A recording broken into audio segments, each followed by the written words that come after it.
Hi everyone, we're Mimicker, here to introduce all kinds of knowledge, even the stuff we didn't know about. And today we are tackling a topic that I honestly think evokes a more visceral reaction than almost anything else. We aren't talking politics or economics, we're talking about the creature that probably causes the most squirming, the most screaming, and definitely the most shoe-throwing in households around the world. I can already tell from the tension in your voice that we're discussing our eight-legged neighbors. You guessed it. Spiders.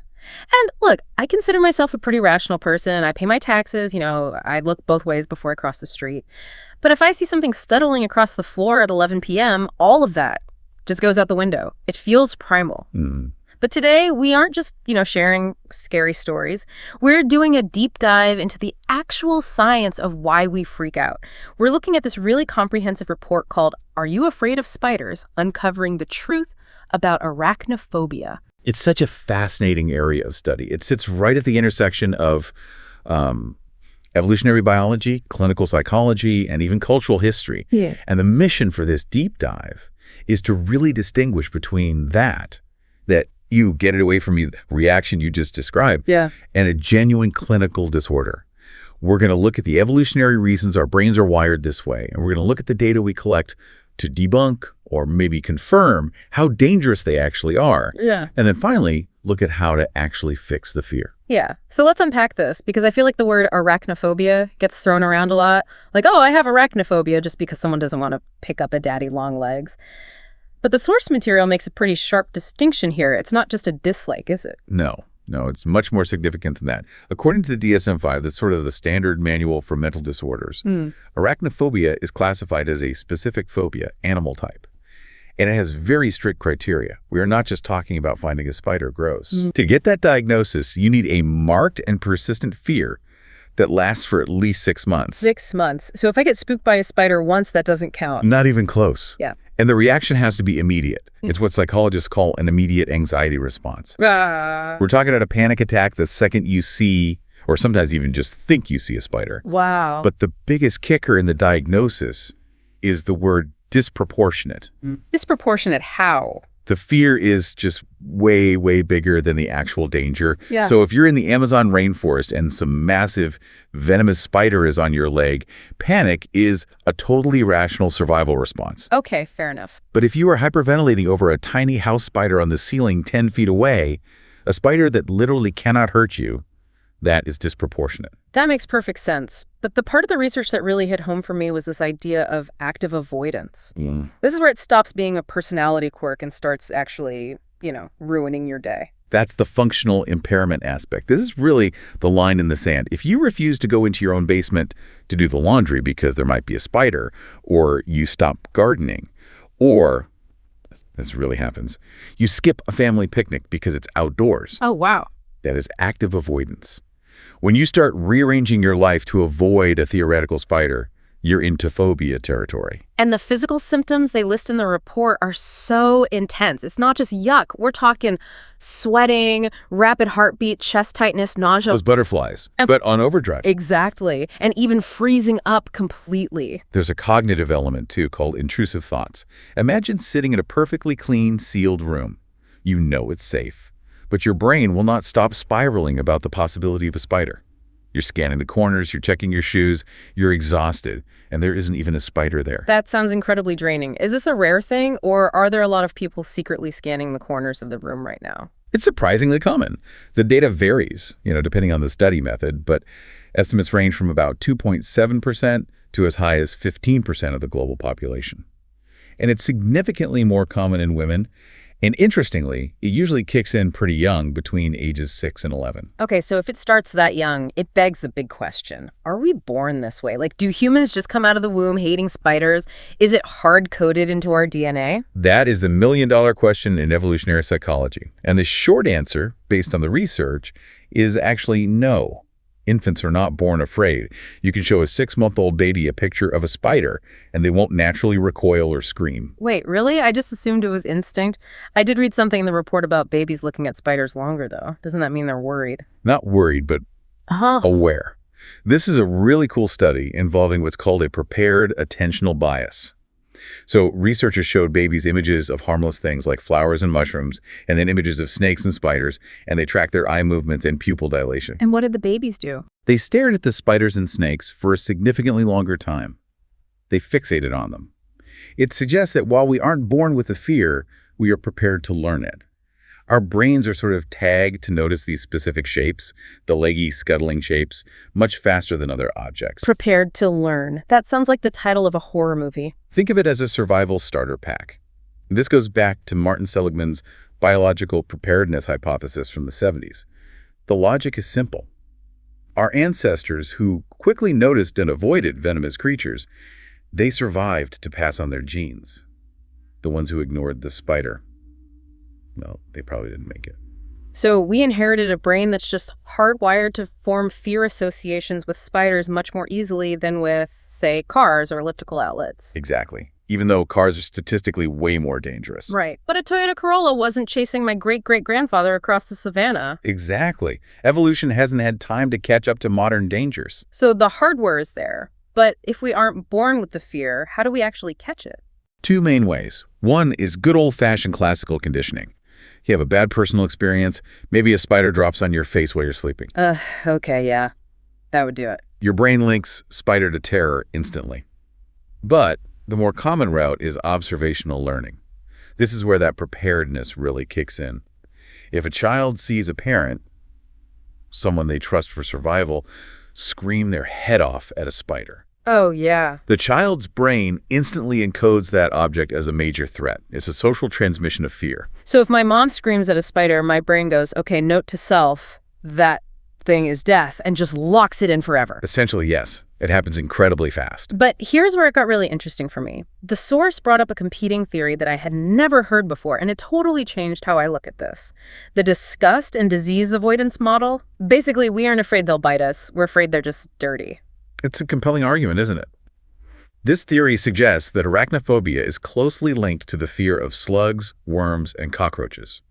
Now, nobody's afraid of being mauled by a slug. No, unless it's a very slow, very ambitious slug. Right. But we are disgusted by them. They're slimy, they look alien. The theory suggests this might stem from the Middle Ages in Europe. Spiders were often found in dark, musty places alongside rats and filth, so they became associated with the Black Death and disease. So it's guilt by association. Exactly. The fear correlates more with a person's disgust sensitivity than their general anxiety levels. We're hardwired to avoid disease vectors, and spiders somehow got lumped into that gross and dangerous category in our cultural subconscious. So it's less help, a monster, and more ew, a germ. That actually explains a lot. Which brings us to the reality check. We've talked about why we think they're scary. Now we need to look at the data we collect on the spiders themselves. Are they actually the villains we think they are? Well, from a biological perspective, spiders are actually the heroes. I know. I can hear the biologists yelling, they eat bugs! But the scale of it is just mind-blowing. Spiders consume somewhere between 400 and 800 million metric tons of insects every year. Wait, say that again? 400 to 800 million metric tons. To put that in perspective, that's roughly equal to the weight of all humans on Earth. No way. They are eating a humanity-sized amount of mosquitoes, flies, and roaches every single year. Without them, our crops would be devastated by pests, and disease would skyrocket. They're free, 247 pest control. Okay, I appreciate their service, I really do. But let's talk about the weaponry. You always make a specific distinction here about venom versus poison. It's a bit of a pet peeve of mine. Spiders are venomous, meaning they inject toxins, usually through fangs. They are not poisonous, which would mean they're harmful if you eat them. Noted. No spider snacks. The key here is that their venom is designed for bugs. It's made to liquefy a fly. It is rarely potent enough to do any real damage to a 150-pound mammal like a human. But they look so scary. I mean, take the huntsman spider. I've seen videos of those things in Australia, the size of a dinner plate. If I saw that on my wall, I would just hand over the deed to my house and leave. They are intimidating, I'll give you that. They are massive and they move incredibly fast. But the huntsman is actually a giant teddy bear. It has almost no interest in biting humans. It just wants to run down cockroaches. Yeah. And even if it did bite you, the venom is weak. It's all bark and no bite. What about the daddy longlegs? The cellar spider. I heard that rumor in middle school that they have the most deadly venom in the world, but their fangs are just too small to bite us. Is that true? That is one of the most persistent myths in the animal kingdom. And it is completely false. Their fangs are indeed too small to pierce human skin, but even if they could, their venom is incredibly weak. They are totally harmless. Okay, so the big fast one is safe, and the spindly one is safe. Is there any spider that we, dare I say, might actually find cute? Believe it or not, yes. The jumping spider. Oh, the little fuzzy ones with the big eyes. I've seen those online. There is a scientific reason why people tolerate or even like them. They have these two massive, forward-facing eyes, a compact, fuzzy body, and they do these little jerky dances. It triggers what Konrad Lorenz called the Kindchen schema, or baby schema. So because it has big eyes and a big head like a human baby or a puppy, our brain goes, ah, instead of eek. Precisely. It hacks our nurturing instinct. It's a perfect example of how our perception of monster versus pet is entirely dependent on visual cues. Okay, I'm warming up to them slightly, but we have to address the elephant or the spider in the room. There are dangerous spiders. We can't pretend they're all fuzzy dancers. You're right, and we should be accurate. There are a few medically significant spiders. Take the Sydney funnel web spider in Australia. It is arguably the most dangerous spider to humans because its venom is very potent. And it can be aggressive, I read. Not a word I want to hear associated with venom. It sounds terrifying. But here's the data point that really matters. An effective antivenom was developed in 1981. Since then, there have been 0 confirmed deaths from a funnel web bite. 0. In over 40 years. Wow. So even the deadliest one hasn't killed anyone in decades. Exactly. Modern medicine is incredible. Then you have the black widow and the brown recluse here in North America. Yeah. A black widow bite is very painful. It causes muscle cramping, but death is extremely rare. And the brown recluse, well, their bites can cause necrosis, which is tissue death. It's nasty. But again, life-threatening complications are incredibly rare. So the verdict is basically the risk is almost non-existent compared to the level of fear we feel. The actual risk to humans is incredibly low. You are statistically more likely to be injured by a champagne cork than a spider. That really puts it in perspective. So if the biological risk is so low, why is the cultural fear so high? The source dives into this whole cultural web of myths. It seems like spiders have a PR problem, but it wasn't always that way, was it? No, it's a real duality. Throughout history, they've been seen as both creators and destroyers. For example, look at the Hopi culture. They revere the spider grandmother. Spider grandmother. That sounds kind of nice. She's a creator deity, the one who wove the world into existence and taught humans how to weave. A benevolent, wise figure, a protector. It's beautiful. And in ancient Egypt, you had Neith, the weaver of destiny. And in China, they're the happy insect, right? A symbol of good luck. Yes. And there's the famous story of Robert the Bruce in Scotland, who watched a spider try and try again to build its web and was inspired to keep fighting. So historically, we respected their patience, their craft. But then somewhere along the line, we got the destroyers. Well, the Greeks gave us Arachne, the weaver who was punished for her pride by being turned into a spider. So the spider became a symbol of a curse. And in Japan, you have the yokai, these shape-shifting spider women who lure men to their deaths. And Hollywood has really leaned into the destroyer angle. I mean, movies like Arachnophobia or Eight-Legged Freaks, they are not subtle. Not at all. They capitalize on those primal fears. They take the spider's traits, the skittering, the extra legs, the webs, and just exaggerate them. They strip away the pest control part and leave only the predator. It's not just horror, though. The source mentions psychological thrillers like that movie Enemy. The spider there isn't even real. It's a symbol of anxiety. Right. The spider web becomes a metaphor for feeling trapped by your job, your relationships, your own mind. It's a very potent symbol. But there is one massive exception.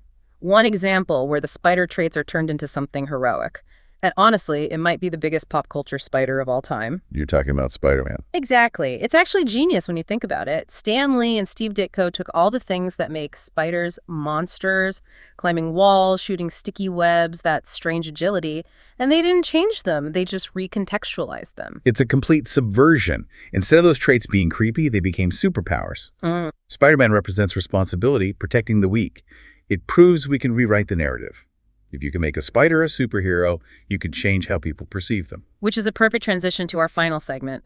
If we can rewrite the narrative culturally with comic books, can we rewrite it individually? Can we actually cure arachnophobia? Absolutely. And this is the best news in the report. Arachnophobia is one of the most treatable anxiety disorders out there. We aren't just talking about coping. We are talking about overcoming it. Now, what's the fix? Is it just willpower? Just be brave. No. Willpower isn't enough when your amygdala is misfiring. We're talking clinical techniques. The first one is CBT, or cognitive behavioral therapy. Specifically, a part called cognitive restructuring. That sounds fancy. Break that down for me. Okay, so imagine your brain is a frantic 24-hour news anchor. You see a spider and the anchor screams, "Breaking news, killer bee spotted, imminent death." We're all gonna die. Cut to commercial. Exactly. Cognitive restructuring is like the producer stepping into the booth and saying, "Actually, let's look at the facts. It's a garden spider. It hasn't moved. It doesn't know we exist. Calm down." You are actively catching those catastrophic thoughts and rewriting the script before the panic sets in. Changing the internal monologue. I like that. But then there's the other one, the one that sounds terrifying but apparently works the best, exposure therapy. The gold standard. Success rates can be up to 90%. It works through two mechanisms: habituation and expectancy violation. Habituation is basically getting bored of the fear, right? Yes. Adrenaline is a finite resource. If you stare at a spider long enough, your body simply cannot maintain a panic response forever. Eventually, your heart rate drops. And expectancy violation is realizing that the bad thing you thought would happen, the attack, didn't happen. Your brain learns that it was wrong. But, and I need to be clear on this, they don't just throw you in a pit of tarantulas on day one, right? Because that would just break me. No, absolutely not. That would be traumatizing. They use what's called a fear hierarchy or graded exposure. It's a ladder. I loved the list in the source. It starts so small. Step 1 might be just say the word spider. Right, and for some people even that is hard. Yeah. Then step 2 might be looking at a cartoon drawing of a spider, then a photograph, then a video. And eventually, you're in the room with one. Yes, looking at a real spider in a sealed jar across the room, then moving the jar closer, then touching the jar. And the final boss level. For some, it might be using a gloved hand to touch a harmless spider, or even letting a jumping spider walk on their hand. My palms are getting sweaty just talking about it, but I can see the logic.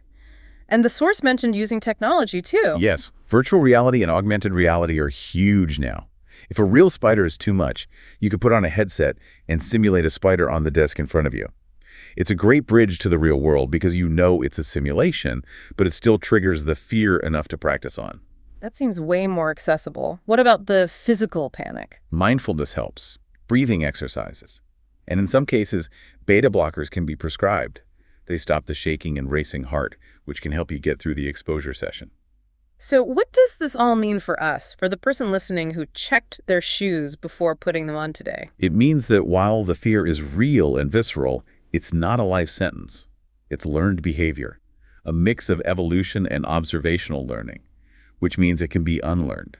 We've covered a lot of ground here, from the DSM-5 and active avoidance to why babies stare at spiders. We've defended the spider's reputation as the world's best pest control, and finally looked at how to retrain our brains. It's a journey from irrational fear to a sort of rational respect. You don't have to love them. You don't have to want to hug a tarantula, but you can reach a point where you can coexist. The thing that really sticks with me is the jumping spider. The fact that we can look at one arachnid and scream and look at another and say, oh, just because of the eye placement, it shows how subjective our reality is. That leads me to a provocative thought for our listeners. We've seen that our fear of spiders is largely a trick of perspective, a mix of ancient wiring and bad PR. So if we can retrain our brains to see a jumping spider as a teddy bear just because of its big eyes, how many of our other instinctive fears, whether it's public speaking or change or people who look different from us, are just tricks of perspective waiting to be unlearned? Wow, that is definitely something to chew on. Maybe the monsters aren't under the bed, they're just in how we frame the world. Yeah. Couldn't have said it better. Well, that wraps up our deep dive into the web of arachnophobia. Thanks for tuning into this episode. If you enjoyed our content, don't forget to like, subscribe, share, and turn on the notification bell.